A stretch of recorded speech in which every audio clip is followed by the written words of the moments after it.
Yeah, this isn't my first fundraising event for the RNBT. Firstly, I did a solo event doing the Great South Run. This time I got the whole ship's company involved, and when we did the running, the rowing, the swimming, and obviously the lifting the ship.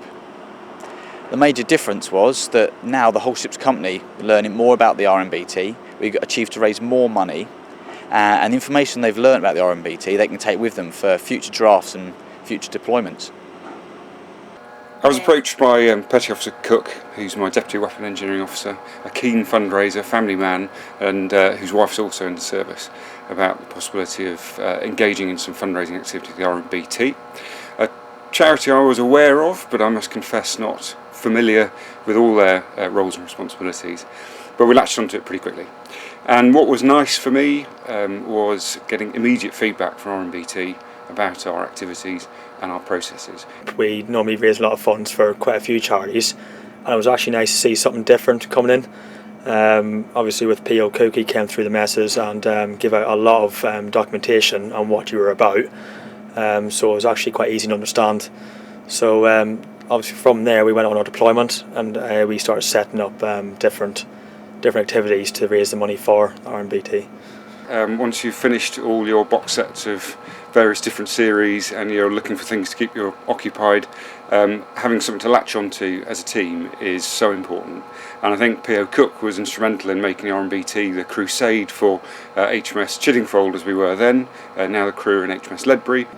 And it was good to see with Petty Officer Cook, with the money being raised, he fed that back to the ship, how much we actually raised, which then lifted the guys well, knowing that their money was going somewhere. My involvement was, well, mainly the running, to be honest. Took a large chunk out of that. Spent probably a good hour and a half running solid. Yeah, every year on the Mine Hunters, when you deploy, to try and make a big Christmas event, a main part of that is when we do rolling dice to see who does all the washing up. This year we carried out where you could buy yourself out if you had a low number, and then continue going on to the dice. We raised quite a lot of money, but people just didn't want to get their hands wet and not doing the washing up this year. I did the swimming and a bit of the rowing, a couple of 1,000 metres the rowing, but mainly mine was the swimming. I trained most days, a couple of miles, and then on the day I swam for 4 hours, did just over 6,000 metres. We were all suddenly obsessed with RNBT, although some of us didn't even know what it meant at the start of the process. We became experts. So we latched onto it, it gave us something to focus on, and it made the deployment much more enjoyable. Now, we focused on that by raising money and getting some results.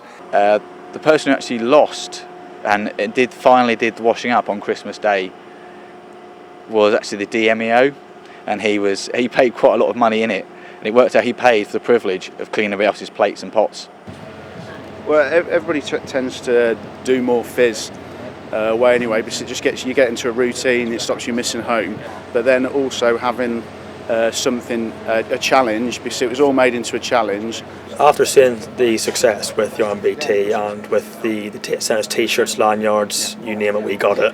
The discussion on board through the guys here, we want to keep on supporting RNBT, as the support the UK of us was great, just morale lifting when we were away from home.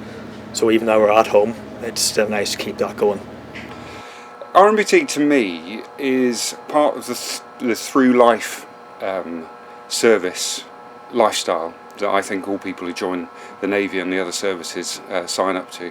I think the Navy takes people in from all sorts of different situations, provides them with extraordinary structure and meaning throughout their career, but also the RNBT helps to reassure those people that when they leave the service after 5, 10, 15, 20, 30 or more years, they're not going to fall off the cliff into a life which is strange and unexpected without support. And RNBT to me provides a scope for people leaving the service or people in the service to maintain the bonds of friendship and service life beyond what they've experienced while serving.